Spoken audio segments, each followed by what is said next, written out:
Friends, इस video में हम लोग सांख्यिकी के शब्द स्टैटिस्टिक्स जो अंग्रेजी में कहा जाता है उसकी व्युत्पत्ति और उसके इतिहास, सांख्यिकी की परिभाषाएं एवं इस शब्द से संबंधित जो ज्ञान है उसके बारे में हम लोग चर्चा करेंगे। तो सांख्यिकी शब्द अंग्रेजी के स्टेट शब्द, लैटिन के स्टेटस शब्द और इटालियन वर्ड स्टेटिस्टा से बना होता है और इन तीनों शब्दों से ही स्टैटिस्टिक्स की व्युत्पत्ति मानी जाती है, जिसको हिंदी में हम लोग सांख्यिकी यानी संख्याओं का विज्ञान, आंकड़ों का विज्ञान या आंकड़ों से संबंधित विज्ञान के रूप में लिया जाता है। तीनों राज्य से संबंधित हैं। सर्वप्रथम राज्यों ने ही इसका प्रयोग अपने संसाधनों की गणना के लिए, अपने मिलिट्री की गणना के लिए और जो टैक्सेशन के लिए कि किन लोगों पर कैसे टैक्स लगाया जाए, इसके लिए उन्हें राज्य के संसाधनों की गणना की आवश्यकता थी, तो इसका विकास किया गया। प्राचीन काल में ईसा से 3000 वर्ष पूर्व जो ग्रीक सभ्यता थी, मिस्र की जो सभ्यता थी, रोम की जो सभ्यता थी, इन सभ्यताओं ने इसका इस्तेमाल अपने राज्य के आंकड़ों के लिए, मिलिटराइजेशन के लिए और विविध प्रकार के स्टेटस बनाने के लिए, स्ट्रेटिफिकेशन करने के लिए, क्लासिफिकेशन करने के लिए और संसाधनों के वितरण में इसका उपयोग शुरू कर दिया था। भारत में भी हम जब कौटिल्य या चंद्रगुप्त के समय की बात हम करते हैं तो अर्थशास्त्र में इसके आंकड़ों के संबंध में, राजस्व लगाने के संबंध में और राज्य की आवश्यकताओं के संबंध में एक आंकड़ों को जुटाने और उनके आधार पर निर्णय लेने की बात आती है। अबुल फजल जो अपने आईने अकबरी, जो अकबर के शासनकाल में नवरत्नों में से एक था, अपने शासनकाल में वो आईने अकबरी में आंकड़ों के आधार पर कर लगाने की बात करता है और संसाधनों के वितरण की बात करता है और राज्य की आवश्यकताओं के संबंध में जानकारी प्राप्त करने की बात करता है। नेपोलियन ने भी अपने सेना के अभियानों के दौरान विविध प्रकार के आंकड़े इकट्ठे करता था ताकि सेना से संबंधित जो भी आवश्यकताएं हैं, युद्ध से संबंधित जो भी कार्यप्रणालियां हैं वो ठीक की जा सके। तो सांख्यिकी के प्रयोग करने के उदाहरण मिलते हैं। इसके बाद 17वीं शताब्दी में जो हम लोग देखते हैं कि जॉन ग्रांट ने नेचुरल एंड पॉलिटिकल ऑब्जर्वेशन नामक पुस्तक लिखी, उसमें सांख्यिकी के विविध उपयोगों के बारे में वो बात करता है। और फ्रांसीसी जो गणितज्ञ थे पियरे साइमन लाप्लास, वो सांख्यिकी के बहुत से सिद्धांतों को विकसित किया और चीज़ों को आगे बढ़ाई, जिससे कि वो ब्रह्मांड की संरचना कैसे होती है, पृथ्वी की उत्पत्ति कैसे होती है, सोलर सिस्टम का विकास कैसे होता है, इन तमाम चीज़ों पर आंकड़ों के आधार पे वो निष्कर्ष निकालते हैं। इसके बाद जॉन ग्रांट जो 1620 से 1674 तक रहते हैं, उन्हें सांख्यिकी का जनक कहा जाता है और जॉन ग्रांट ने विभिन्न प्रकार के सांख्यिकी के सिद्धांतों को स्थापित करने में अपना योगदान दिया था। इसके बाद ग्राट फ्राइड एकनेवाल ने इस विषय के ज्ञान को सुव्यवस्थित किया और एक उसको पहचान दिलाई, इसलिए आधुनिक सांख्यिकी के जनक के रूप में एक ग्राट फ्राइड एकनेवाल को जाना जाता है। 1777 से 1855 के बीच में कार्ल फ्रेडरिक ग्रास जो सांख्यिकी में एक बड़े नाम हैं, इन्होंने गासियन कर्व, जिसको हम सामान्य संभाविता वक्र या नॉर्मल डिस्ट्रीब्यूशन कर्व के रूप में भी जानते हैं, का विकास किया। आज भी सांख्यिकी में इसका बहुत उपयोग होता है और हम शोध कार्यों में जब आंकड़े जुटाते हैं तो उसकी नॉर्मेलिटी को शो करने के लिए हम उसका वक्र बनाते हैं कि वो एनपीसी को फॉलो कर रहा है कि नहीं, हमारा डाटा नॉर्मल प्रोबेबिलिटी कर्व को फॉलो अगर कर रहा है तभी हम उसकी पैरामीट्रिक एनालिसिस के स्टैटिक्स को अप्लाई करते हैं। तो इस तरह के बहुत से काम किए गए। फ्रांसिस गाल्टन सांख्यिकी में कोरिलेशन एवं रिग्रेशन का विकास किया और इसके लिए एक बड़ा नाम है। फिर रोनाल्ड फिशर जिन्होंने हाइपोथेसिस टेस्टिंग के लिए एफ टेस्ट का विकास किया कि जो मध्यमानों का अंतर है दो ग्रुपों के बीच में संयोगवश है या वास्तविक अंतर है, इसकी टेस्टिंग के लिए हम लोग एफ टेस्ट का इस्तेमाल करते हैं। तो इसका विकास रोनाल्ड फिशर ने किया। इन्हीं के शिष्य थे जिनका नाम था W.S. गॉसेट। इनका नाम था W.S. गॉसेट, जिनका उपनाम था स्टूडेंट। तो उन्होंने टी टेस्ट का विकास किया। जो स्टूडेंट का आखिरी अक्षर है टी, उसी के नाम पर उन्होंने टी टेस्ट डेवलप किया। इसका भी दो अगर ग्रुप हैं तो हम मध्यमानों के अंतर की तुलना करते हैं तो हाइपोथेसिस टेस्टिंग के लिए कि जो दो ग्रुपों के बीच में आया हुआ अंतर है वो सार्थक है कि संयोगवश है कि या वास्तविक है, तो इसके लिए टी टेस्ट का विकास उन्होंने किया था। फिर जॉर्ज ए फर्गुसन जो प्रमाणिक त्रुटि मालूम करने की विधि बताई, और कार्ल पियर्सन सांख्यिकी के क्षेत्र में बहुत काम किए। कोरिलेशन इनका है दिया हुआ जिसके आधार पर हम काई स्क्वायर टेस्ट भी करते हैं। और भारत में पीसी महालनोबिस जो आज़ादी के पहले से ही सांख्यिकी के क्षेत्र में बहुत बड़ा काम कर रहे थे, आज़ादी के बाद योजना आयोग में भी इन्हें बड़े महत्वपूर्ण पद दिए गए और इन्होंने काम किया और देश के योजनाओं के विकास में, औद्योगिकरण में और भारत के विकास में इनका एक बड़ा नाम लिया जाता है आदर के साथ। इन्होंने 1931 में भारतीय सांख्यिकी संस्थान की स्थापना की और भारत में सांख्यिकी के विकास और इसके अध्ययन के विस्तार में इनका बड़ा योगदान है।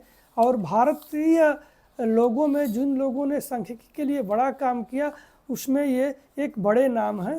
तो ये सांख्यिकी की अगर हम देखें तो सांख्यिकी से क्या काम करते हैं, तो राज्य के विविध प्रकार के जो आंकड़े लिए जाते हैं जिन पे सांख्यिकी के विभिन्न प्रकार के सूत्रों का प्रयोग करके जो निष्कर्ष निकाले जाते हैं, जिनके आधार पर उनके परिमाणात्मक तथ्यों की व्याख्या की जाती है, तो हम उस निष्कर्ष से पहुंचते हैं कि हमारे राज्य की स्थिति क्या है और हमें क्या करना चाहिए। संख्यात्मक तथ्यों का संकलन, विवेचन, विश्लेषण एवं व्याख्या सांख्यिकी के प्रमुख कार्य हैं। अगर परिभाषा के रूप में कुछ विद्वानों ने इनकी परिभाषा जो सांख्यिकी का दी है अगर देखा जाए तो लॉविट के अनुसार सांख्यिकी क्या है? सांख्यिकी वह विज्ञान है जो घटनाओं की व्याख्या, विवरण तथा तुलना के लिए संख्यात्मक तथ्यों का संकलन, वर्गीकरण तथा सारणीयन करता है, मतलब टेबुलेशन करता है। फिर दूसरे एक बड़े नाम है फर्ग्यूसन का, उन्होंने सांख्यिकी की परिभाषा दी। सांख्यिकी वैज्ञानिक कार्य प्रणाली की एक शाखा है जिसके द्वारा प्रयोगों एवं सर्वेक्षणों के आधार पर प्राप्त आंकड़ों का संकलन, वर्गीकरण, विवरण तथा विवेचन की जाती है। एक नाम किंग का भी है। किंग ने परिभाषा दिया कि सांख्यिकी गणना तथा अनुमानों के द्वारा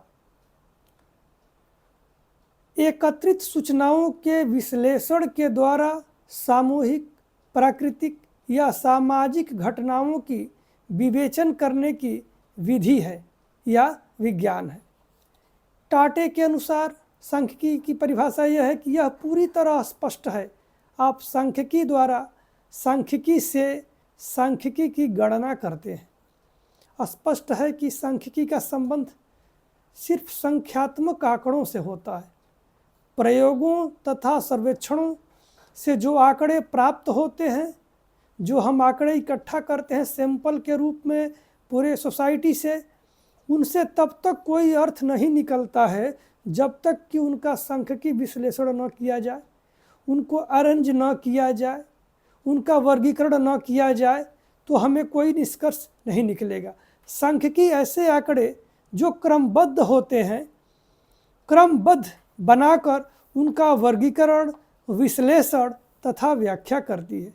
तब प्रयोगकर्ता उसके आधार पर एक निष्कर्ष निकालता है।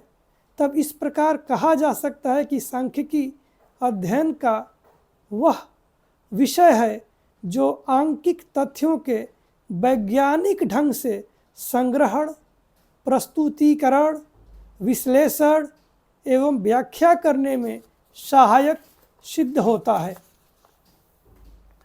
आजकल सांख्यिकी का प्रयोग अर्थशास्त्र, वाणिज्य, मनोविज्ञान, शिक्षा शास्त्र, समाजशास्त्र, प्राकृतिक विज्ञान जैसे जंतु विज्ञान, वनस्पति विज्ञान, पर्यावरण विज्ञान, कृषि, राजनीति, मीडिया आदि विविध क्षेत्रों में इसका जब तो कंप्यूटर के क्षेत्र में भी एक बड़ा सेक्टर बन गया जिसमें डाटा एनालिसिस का प्रयोग किया जाता है, तो विविध क्षेत्रों में हो रहा है। इसकी प्रमुख जो उपयोगिताएं हैं उनको ये इस प्रकार हैं कि सांख्यिकी हमें प्राप्त आंकड़ों के परिणाम का विश्लेषण करने में मदद करता है। जो आंकड़े हम इकट्ठे करते हैं उनका विश्लेषण करके हम किसी निष्कर्ष पर पहुंचने का प्रयास करते हैं। सांख्यिकी का प्रयोग कर हम चरों के बारे में एक यथार्थ निष्कर्ष निकाल पाते हैं। सांख्यिकी द्वारा परिकलन यानी कैलकुलेशन में हम विशिष्टता अर्जित करते हैं। सांख्यिकी की सहायता से व्यक्ति अपना कार्य अधिक सरलता, शीघ्रता व प्रभावशाली ढंग से करने में सफल होता है।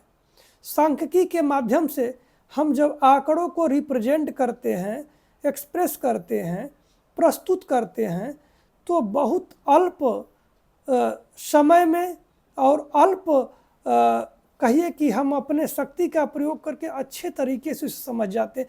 मात्र देखने से जो बार डायग्राम है, पाई चार्ट है, हिस्टोग्राम है, इस तरह से जब आंकड़े प्रस्तुत किए जाते हैं तो मात्र देखने से क्षण भर में ही पता लग जाता है कि ये आंकड़े क्या बोल रहे हैं और इस तरह से आंकड़ों को हम व्यवस्थित कर लेते हैं। सांख्यिकी सहायता से व्यक्ति अपना कार्य अधिक शीघ्रता से कर लेता है, सरलता से करता है, प्रभावशाली ढंग से प्रस्तुत कर लेता है और जो वो कहना चाहता है, जो बताना चाहता है, उसे इसमें आसानी होती है।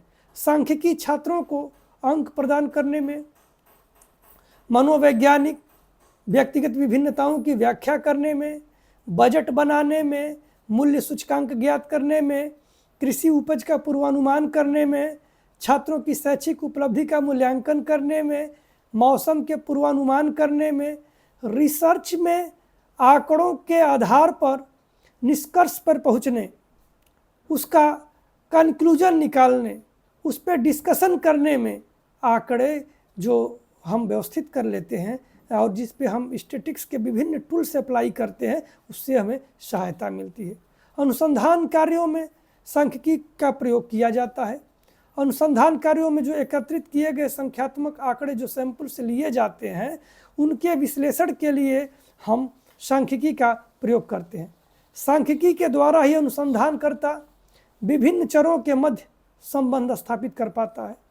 सांख्यिकी के आधार पर ही हम कहते हैं कि ये परिकल्पना जो हमारी है वो सिग्निफिकेंट है, इनसिग्निफिकेंट है, सही है, ये हम स्वीकार करते हैं या उसको अस्वीकार करते हैं, तो ये सारी चीज़ें उस पर डिपेंड करती हैं।